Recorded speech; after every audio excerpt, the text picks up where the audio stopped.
할렐루야. 오늘 이 시간 우리 함께 하신 우리 모든 성도 여러분들에게 대대로 하나님을 섬기는 은혜가 함께 하시기를 주의 이름으로 축원드립니다. 예후가 이 기름 부음을 받고 왕으로 세움받은 뒤에 하는 일들이 다 죽이는 일들입니다. 정말 하나도 남기지 않고 아합 가문에 속한 이들은 그야말로 하나도 남기지 않고 다 죽입니다. 근데 이것은 하나님께서 기름을 부으시며 그렇게 명령을 하신 것이죠. 그런데 언뜻 쉽사리 이해가 가지 않는 장면들이 있는데 그 중에 하나가 남유다에서 무슨 일인지 모르지만 이 북이스라엘의 왕궁에 초대를 받았던 것 같아요. 왔는데 이 남유다 왕 아하시아까지도 같이 죽였다. 그러니까 보내면 되는데 안 보내고 죽였어요. 그다음에 또 이해가 하기 어려운 그런 장면이 아하시아의 형제들, 그러니까 남유다의 왕자들이겠죠. 자그마치 42명이 또 이 사마리아로 지금 들어왔습니다. 이때 이 북이스라엘의 수도가 사마리아가 아니고 이스라엘인데 이스라엘로 가기 위해서 지금 다 지나던 길 중에 예후를 만나게 되죠. 그리고 이들 42명을 오늘 보시다시피 다 죽였습니다. 왜? 이유가 뭘까? 하나님께서 명령하시지 않았거든요. 남유다의 인물들에 대하여 하나님께서 죽이라 하신 적이 없어요. 결과적으로 이 남유다의 이 상황이 어땠느냐? 왕자들이 다 죽어나가니까 소위 말하는 왕가가 힘을 잃으니까 태후였죠. 당시 태후. 그리고 동시에 아합의 딸이죠. 아달랴가 한 번도 그런 내색 보이지 않다가 아하시아와 및 왕자들 42명이 죽었다라는 이 소식에 득달같이 정권을 차지합니다. 남은 아들들을 다 죽이고 유다의 왕이 됩니다. 그래서 역사상 최초이자 마지막 남유다 여왕이 됩니다. 참 여기서 우리가 주목해 봐야 될 것은 예후에 의해서 아하시아의 형제 42명이 죽었는데 그나마 남은 이들이 아달랴의 손에 의해서 다 죽었다. 그러니까 북이스라엘과 남유다의 왕족이 완전히 씨가 마르게 됐다라는 것입니다. 물론 남유다는 요아스라는 한 살배기 아기 하나가 살아남습니다. 아하시아의 아들인데 이 한 살배기 이 요아스가 고모에 의해서 살아남습니다. 그리고 6년 뒤에 6, 7살의 나이로 유다의 왕이 됩니다. 유일한 왕족이에요. 유일한 계승권자예요. 다 없어. 아무도 없어. 다 죽었어요. 그렇게 해서 유다 왕가가 간신히 명맥을 잇게 됩니다마는 북이스라엘의 아합 가문은 말 그대로 완전히 멸망하게 되죠. 완전히.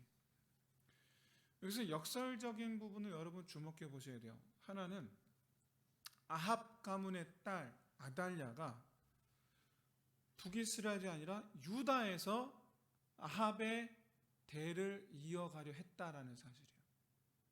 여러분 혹시 뻐꾸기 아시죠? 남의 동지 알을 낳잖아요. 이처럼 아합 가문은 사단마귀를 상징한단 말이에요. 그런데 그 아합 가문의 이 사단을 상징하는 이 아달랴가 유다에서 유다에서 아합 가문의 대를 이어가려 한다.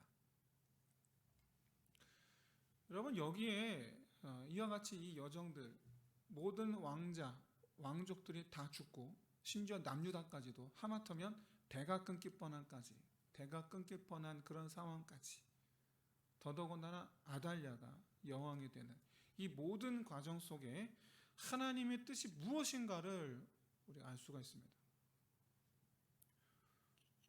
예후가 하나님의 명령하지도 않은 일을 한 것으로 말미암아 예후가 소위 말하죠 오버했다, 우리가 이렇게 생각할 수도 있습니다만은, 그러나 하나님께서 직접적으로 언급하지 않으셨던 유다의 아하시야 왕과 그 형제들까지 이 죽인 사건 그 자체가 하나님의 섭리였다라는 것을 알 수가 있어요. 뭐냐? 아합과 연관된 모든 이들은 다 하나님의 땅에서, 여러분 유다도 이스라엘도 하나님의 땅인 줄로 믿습니다. 하나님의 나라예요. 북이스라엘도 남유다도 그 하나님의 나라에서 완전히 뿌리 뽑는 거예요. 아합 가문과 연관된 이들은. 여기에 남유다, 유다 가문도, 다윗 가문도, 놀랍게도 다윗 가문도 예외가 없어요.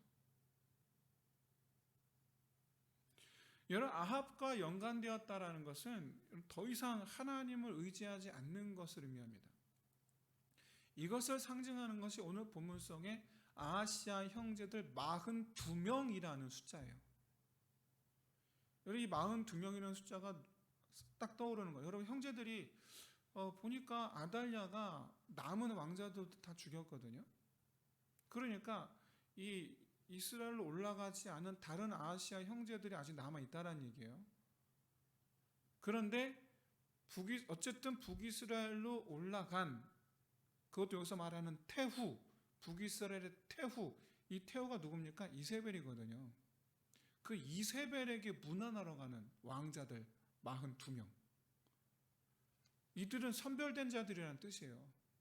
특별히 이세벨에게 문안하기 위하여.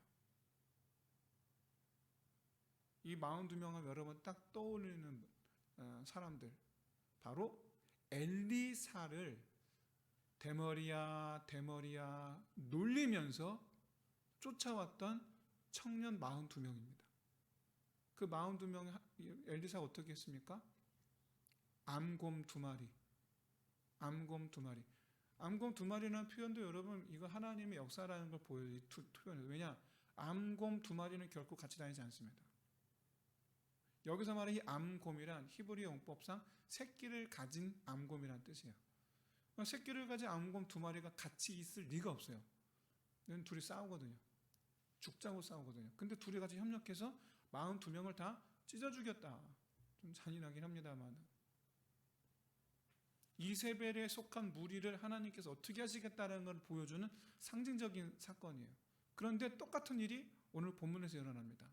그것도 이 42명이 어디서 죽느냐? 아까 제가 말씀드렸어요. 암곰 2마리가 찢어 죽였다. 그런데 이 왕자들 42명이 죽은 이 장소가 어디냐? 양털 깎는 곳이에요. 찢다, 깎다, 뽑다. 이 의미를 잘 떠올리시길 바랍니다.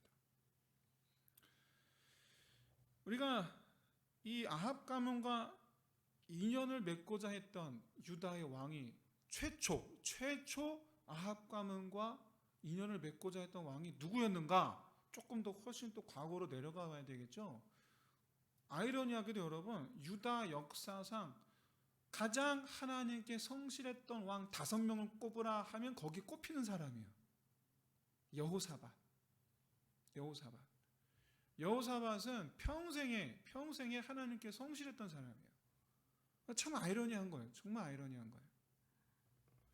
여호사밧에 대해서 지난 시간 몇 번 말씀을 드렸습니다. 다시 한번 기억을 떠올려 보시기 바랍니다. 여호사밧 본인은 하나님께 정말 성실했어요.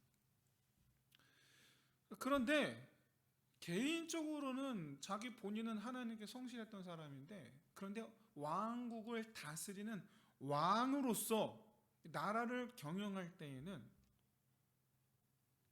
한 가지 아이디어, 거기에 사로잡혔어요. 어떤 아이디어냐? 북이스라엘이 형제 국가 아닙니까? 근데 당시에 아합이 강성했단 말입니다. 아합이. 어차피 형제 국가이니까 이 북이스라엘과 협력을 하면 나라가 번영하겠다. 우리도 그렇죠. 우리도 이 세계 강대국과 협력하려고 많이 애를 쓰잖아요. 똑같이 여호사밧도 그렇게 생각을 했던 거죠. 결과적으로 결혼 동맹을 합니다. 그래서 데리고 온 며느리가 유다 역사 최초의 여왕이 되는 아달랴예요. 아달랴를 며느리로 데리고 와요. 그런데 이 여호사밧이 이 아합과 친하게 지내려는 이유, 아까 말씀드렸습니다. 어차피 우리 다 하나님 백성, 같은 하나님 백성 아니냐라는 거였어요.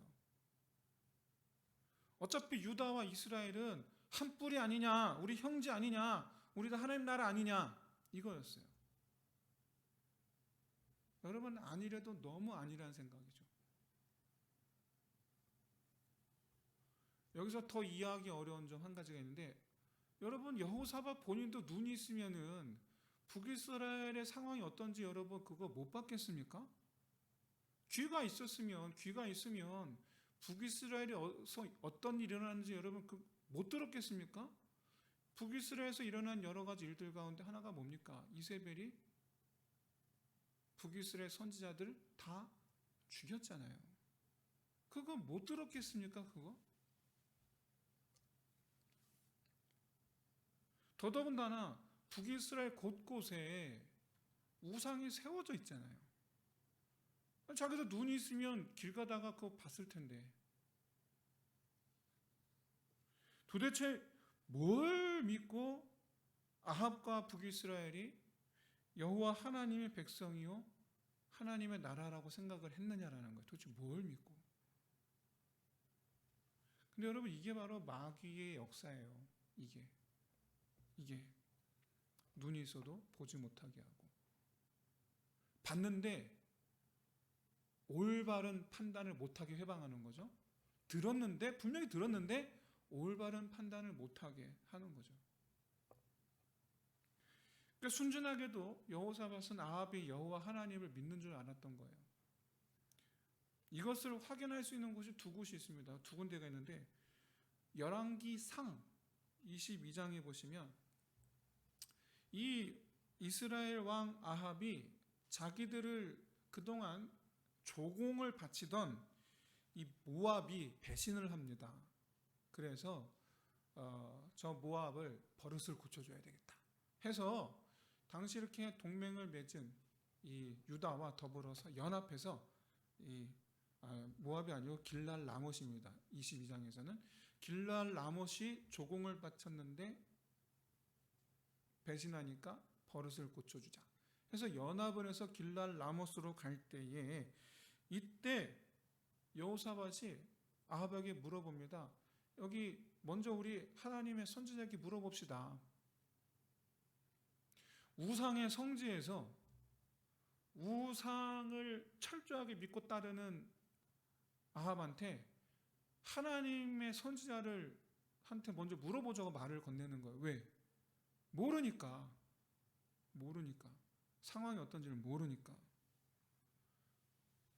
열왕기하 3장에서 어떻습니까? 아까 말씀드렸던 모압이죠. 모압을 치기 위해서 또다시 연합해서 가는데 이때도 역시 마찬가지로 물어봅니다.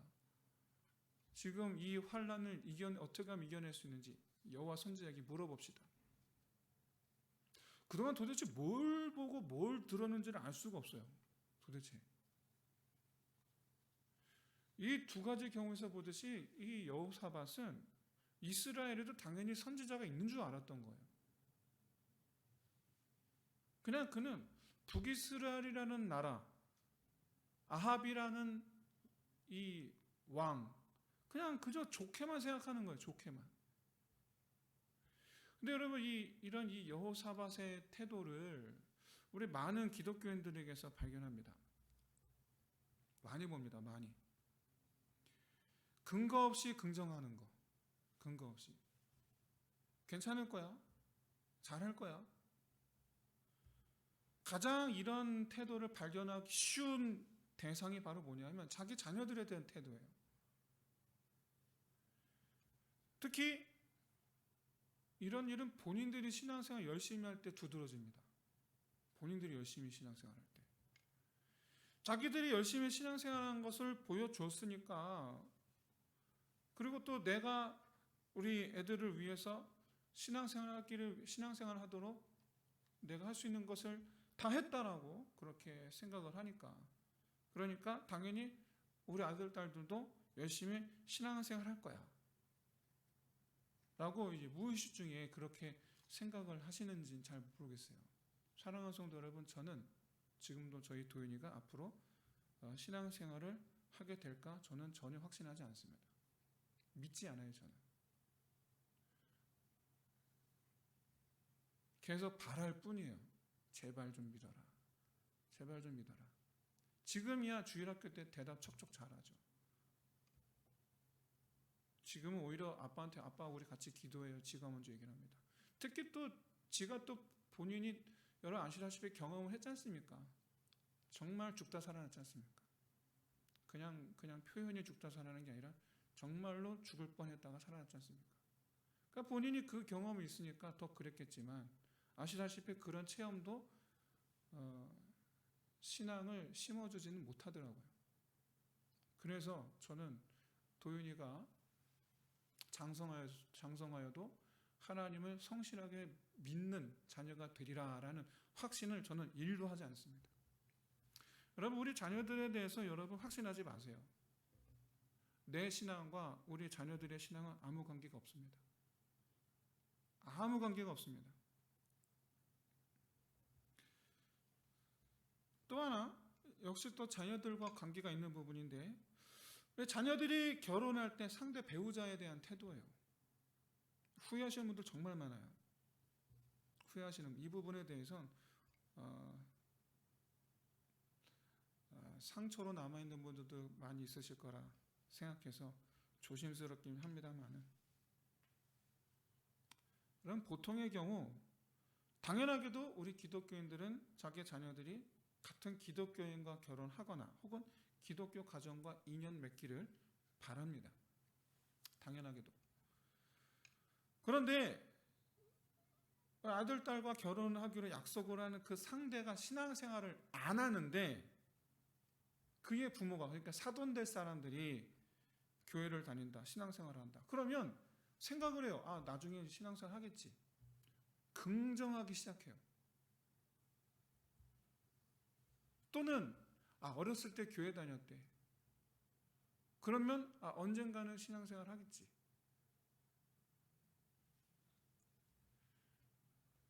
그러나 여러분, 제가 앞서 말씀드렸다시피 부모의 신앙과 자녀의 신앙 아무 관계가 없어요. 아무 관계가 없어요. 어릴 때 교회 다니는 거 믿음 생활하는데 아무 관계가 없어요. 물론 관계가 없진 않지만 어릴 때 믿음 생활했다고 해서 장성에서도 계속 믿음 생활한 게 아니라는 것을 누구보다도 우리 자신이 알아요. 우리 자신이. 여러분, 내 딸이 결혼하겠다고 하는 사위될 남자가 신앙이 없으면 앞으로도 그냥 계속 신앙 없는 사이로 지낼 가능성은 하나님의 특별한 은혜가 없는 한 100%입니다. 100%예요. 안 돌아옵니다.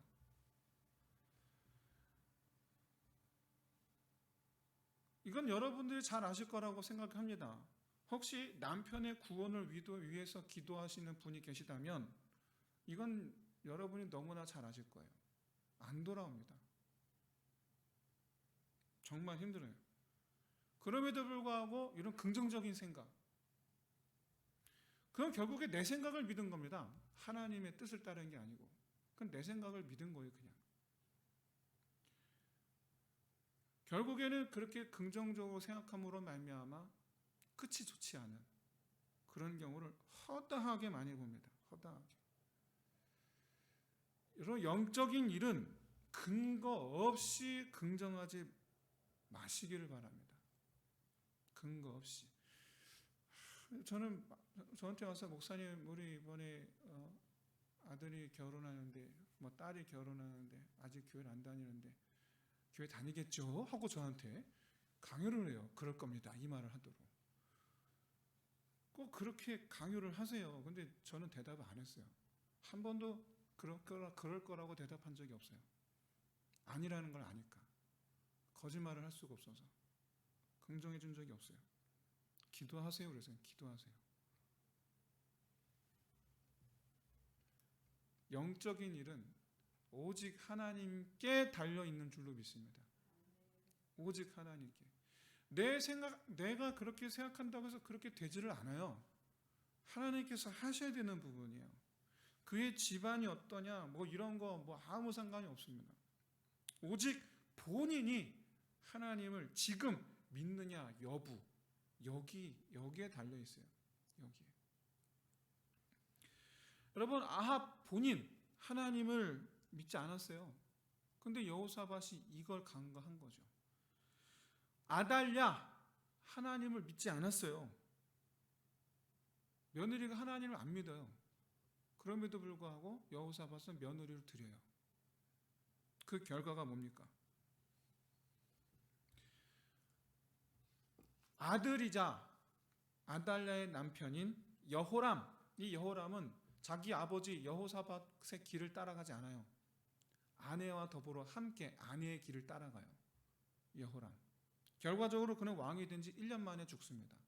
그건 하나님의 심판이라고 생각합니다.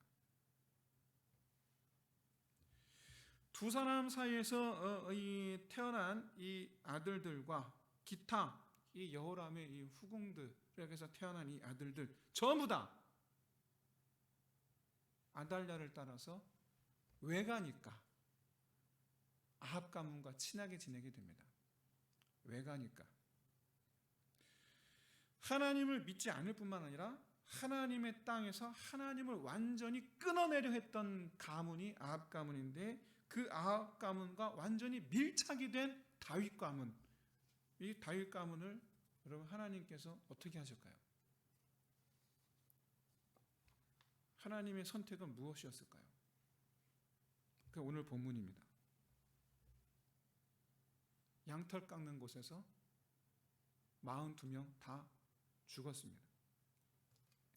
비록 하나님으로부터 직접 유다 왕 아하시야를 비롯해 그 형제들 다 죽이라라는 명령을 받지 않았지만, 하나님께서 직접 죽이라는 아합 가문과 협력하는 모든 이들도 함께 죽인 것에 대해서 우리 지난주에 말씀 함께 나누었죠. 하나님 칭찬하셨어요. 잘하였도다. 잘하였도다. 여기에는 하나님께 칭찬하신 잘했다라는 이 칭찬에는요, 아하시야와 그 형제 왕자, 남유다 왕자 42명 죽인 걸 다 포함하는 겁니다. 잘했대라는 거예요. 잘했대라는 거예요.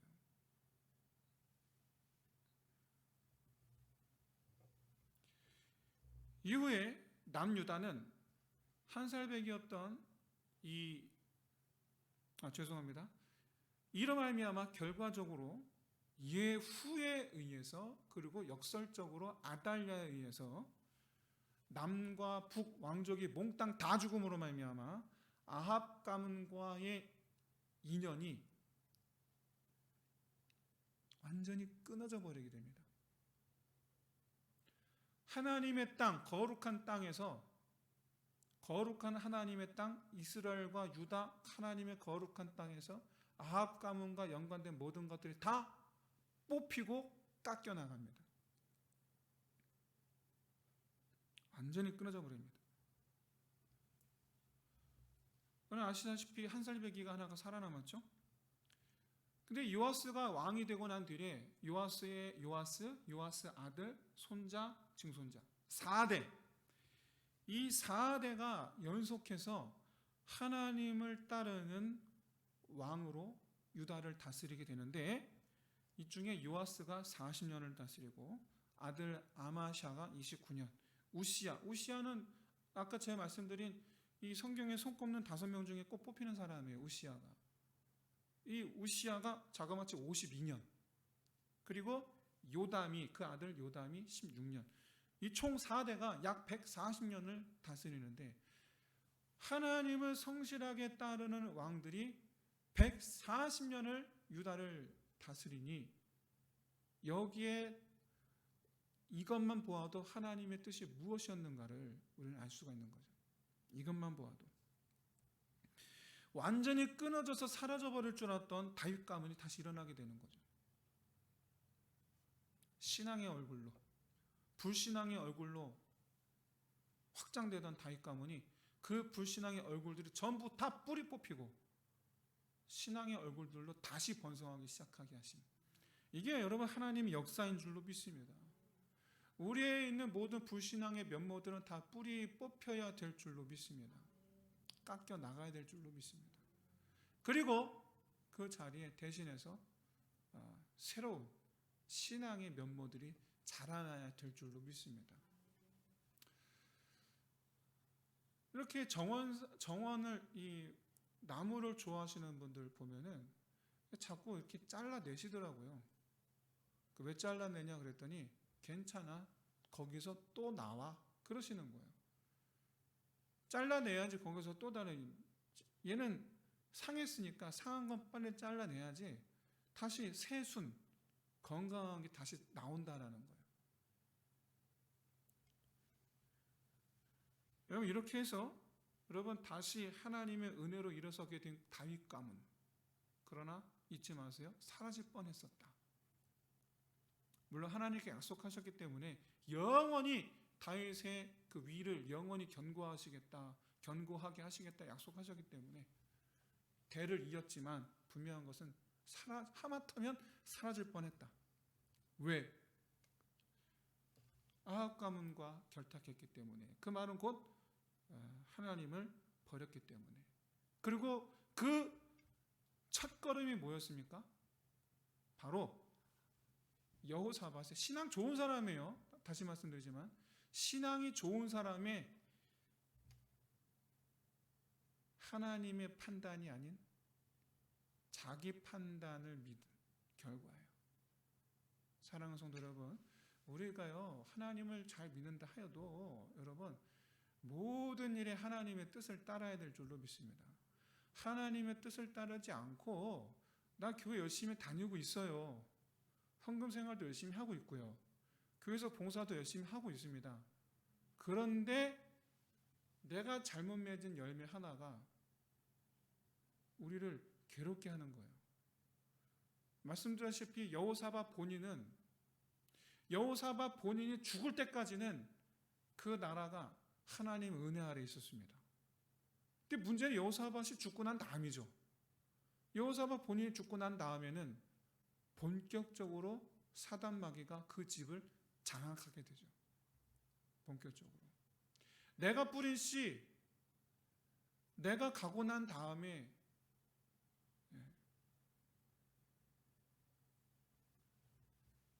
우리 집을 망가뜨릴 수 있음을 잊지 마시길 바랍니다. 뿐만 아니라 이것은 우리 신앙의 어떤 습관과도 연결을 할 수가 있습니다. 지극히 나 개인적인 차원에서 나의 잘못된 습관이, 그렇죠? 내 삶을 망가뜨릴 수가 있습니다. 내 잘못된 판단이. 나의 판단을 여러분 믿지 마시고 하나님께 물어보셔야 돼요. 가령 예를 들면 말이죠, 하나님, 오늘 수요예배 너무 가기 힘든데 어떡할까요? 네, 물어보세요. 그럼 여러분 다 아시죠? 답은 정해져 있어요. 답은 정해져 있어요. 근데 여러분, 우리는 정해진 답을 따르는 사람들이 되어야 될 줄로 믿습니다. 답이 정해져 있는 길을 따라야 돼요. 답 없는 길을 따라가지 마시고 답이 정해져 있는 길을 따라가셔야 돼요. 사단 마귀는요 자꾸 우리를 답 없는 길로 끌어가려고 해요. 근데 하나님은 우리를 답 있는 길로, 답이 정해져 있는 길로 끌고 가려고 하세요. 이거는 너무나 정확한 거예요. 여러분, 신앙은요 너무나 분명하고 너무나 확실합니다. 신앙에는 미지가 없어요. 신앙은 그냥 딱 정해져 있어요. 확실해요. 그 중에 한 가지가 바로 하나님 은혜를 주셔야지 믿음을 가질 수 있다라는 겁니다. 그리고 믿음이라는 것은 하나님을 가까이 하면 성장하고 하나님을 멀리하면 사라져요. 이건 지극히 당연한 거예요. 지극히. 그리고 하나님과 교회는 동급이라. 그래서 교회로 가까워지면 믿음이 성장하고요. 교회로부터 멀어지면 믿음이 사라져갑니다. 교회와 하나님은 여러분 같습니다. 왜 그러느냐? 하나님이 교회를 사랑하시고 하나님께서 교회를 세우시기 원하시고 하나님의 교회를 통해서 영광을 받으시고 하나님께서 교회로 성도들을 불러 모으셨기 때문에. 그러니까 하나님 어디 계십니까? 교회에 계신 거예요. 그러니까 교회를 가까이 하면 신앙이 자라고 교회에서 멀어지면 신앙이 사라져 가는 거예요. 그래서 여러분, 하나님의 사람들과의 교제는 믿음을 성장시키는데 하나님을 거부하는 사람과의 교제는 괴롭습니다. 사도 바울은 그래서 어떤 사람과 사귀어야 되느냐, 어떤 사람을 가까이 해야 되느냐라는 거에 있어서 이 고린도후서 6장 14절에서 우리가 너무 잘 아는 말씀이죠. 이렇게 말씀했단 말이에요. 믿지 않는 자와 멍에를 같이 매지 말라. 그런데 그 뒤에 덧붙인 말씀이 사실은 더 중요합니다. 어떻게 덧붙이셨느냐? 고린도후서 6장 14절로 18절까지 의와 불법이 어찌 함께하며 빛과 어둠이 어찌 사귀며 그리스도와 벨리알이 어찌 조화되며 믿는 자와 믿지 않는 자가 어찌 상관하며 하나님의 성전과 우상이 어찌 일치되리요. 우리는 살아계신 하나님의 성전이라. 이와 같이 하나님께서 이르시되 내가 그들 가운데 거하며 두루 행하여 나는 그들의 하나님이 되고 그들은 나의 하나님이 되리라. 그러므로 너희는 그들 중에서 나와서 따로 있고 부정한 것을 만지지 말라. 내가 너희를 영접하여 너희에게 아버지가 되고 너희는 내게 자녀가 되리라. 사랑하는 성도 여러분, 하나님의 자녀가 되기 위해선 그 무리에서 나와야 돼요. 따로 떨어져 나와야 돼요. 성도는 세상을 바라보는 관점이 확실해야 됩니다. 확실해야 됩니다. 세상의 방식으로 세상을 바라보면 안 됩니다. 그러면 세상과 같아지니까. 성도는 하나님의 방식으로 세상을 바라볼 수 있어야 됩니다. 그러면 깨달아지죠. 나와 다르구나. 우리가 세상의 관점으로 세상을 바라보면 나는 교회는 다니지만 교회 다니지 않는 사람들과 하나님 믿지 않는 사람들과 다를 게 없어요. 구분이 안 돼요. 뭐가 다르지? 그러나 우리가 하나님의 방식으로 세상을 바라볼 때 누구보다 우리 자신이 잘 알아요. 나하고는 달라. 여러분, 바로 이와 같이 마치 물과 기름처럼 나하고 다르다라는 것을 확실하게 아는 저와 여러분 되시기를 주의 이름으로 축원드립니다. 불편함을 아주 명확하게 느낄 수 있으시기를 진심으로 소원합니다. 하나님으로부터 멀어져 가는 것이 아주 불편하게 느껴져야 되고 세상과 가까워지는 것이 아주 불편하게 느껴져야 되고 하나님의 말씀대로 따라가는 것이 아주 편안해져야 되고 하나님의 말씀대로 하지 않는 게 아주 불편해지는 사람, 아주 확실한 사람, 그런 사람 다 되시기를 주의 이름으로 축원드립니다.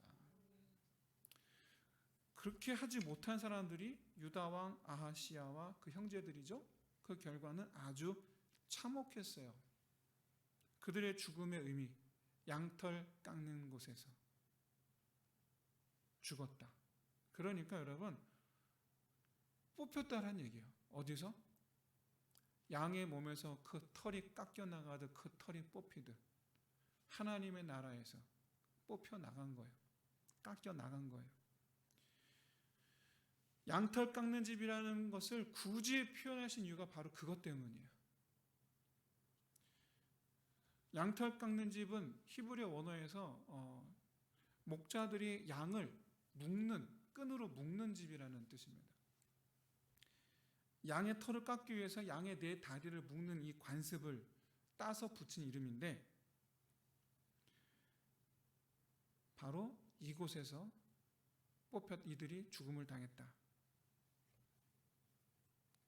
원인과 결과를 떠올려 보세요. 하나님으로부터 멀어져 온 결과가 뭡니까? 뽑히는 거예요. 세상을 따르게 되는 결과가 뭡니까? 뽑히는 거예요. 여러분, 이 원인과 결과를 잘 떠올려 보셔야 돼요. 사랑하는 성도 여러분, 가지 말아야 할 곳이 있습니다. 가지 말아야 할 곳. 그것은 상징적으로 사람일 수도 있고 환경일 수도 있고 또는 사상과 문화일 수도 있어요. 사실상 우리는 그 모든 것들에서 분리될 수가 없는, 함께 있을 수밖에 없는 그런 이 삶을 살고 있죠. 중요한 것은 그 틈바구니에서 여러분, 우리 자신을 지키기 위해서 힘써야 된다는 거예요. 분리되기 위해서. 물과 기름처럼 함께 있지만 분리되어 있는 것처럼, 함께 있지만 분리되어 있는 상태, 저들과 같아지지 않기 위하여 애쓰고 힘쓰는 모습이 있어야 될 줄로 믿습니다.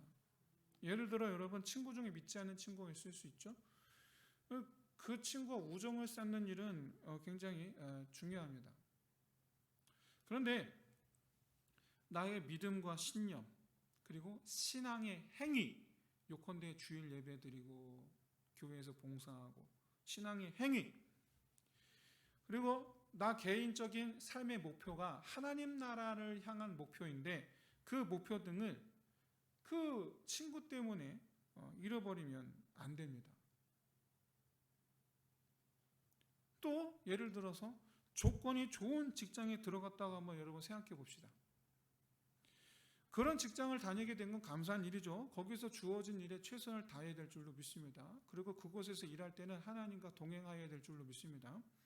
그런데 마찬가지로 그 직장에서 일하면서 내 믿음과 신념이 깎여 나가고 내 신앙의 행위가 갈수록 줄어들고 멀어져 가고 하나님 나라의 목표를 점차 잃어버리게 된다면 그 직장에서 나오는 게 맞아요.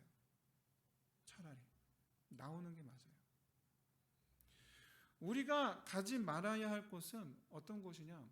우리의 믿음과 신념과 신앙의 행위와 하나님 나라를 위한 이 목표를 잃게 만드는 사람, 환경, 문화, 여기에 동조하는 것, 동조하게 되는 상황, 여기에 여러분 우리가 가지 말아야죠. 바라기는 여러분, 이 세상에서, 그런 세상에서 우리 그 믿음을 지켜내는 일에 그 무엇보다 우선시하는 저와 여러분 되시기를 진심으로 소원합니다. 이걸 위해서 해야 되는 게 바로 뭐냐? 확실해야 된다는 거예요. 답이 정해져 있는 길로만 가야 된다는 거예요. 답 없는 길로 가지 마시고 하나님께서 답을 정해 놓으신 길로만 가는 거예요. 더 나아가 그게 편안해져야 돼요. 그게 편안해져야 돼요. 반대로 하나님의 말씀과 맞지 않는 것이 아주 불편해지고 하나님 멀어지는 것이 너무나 불편해지고 예배를 드리지 않는 게 편한 게 아니라 예배를 드리지 않는 게 너무나 불편해지는 것. 여러분, 그것이 저와 여러분 그리고 우리 가정이 하나님의 복을 받는 지름길이 될 줄로 믿습니다. 이 시간 여러분 이를 위해서 여러분 우리 함께 기도합시다. 세상을 바라보는 분명한 관점, 바로 하나님의 관점이죠. 그리고 두 번째로 세상과 같아지는 것이 아니라 세상과 달라지는 그런 사람이 되기를 위해서, 마지막으로 나와 맞지 않을 때 그것을 피할 수 있는 지혜가 필요합니다. 무조건 피할 수만 있는 것도 아니죠. 지혜가 필요해요. 그래서 이런 지혜를 달라고, 이렇게 이처럼 우리가 하나님의 분명하신 관점과 하나님의 관점과 세상과 다른 사람이 될 것 같고, 그리고 다를 때 피해낼 수 있는 지혜를 주시기를, 이 세 가지 우리의 기도 제목으로 우리 함께 기도하겠습니다. 할렐루야. 하늘 사랑이 많으신 하나님 아버지, 정말 참으로 주여 이 시간 우리와 함께하여 주셔서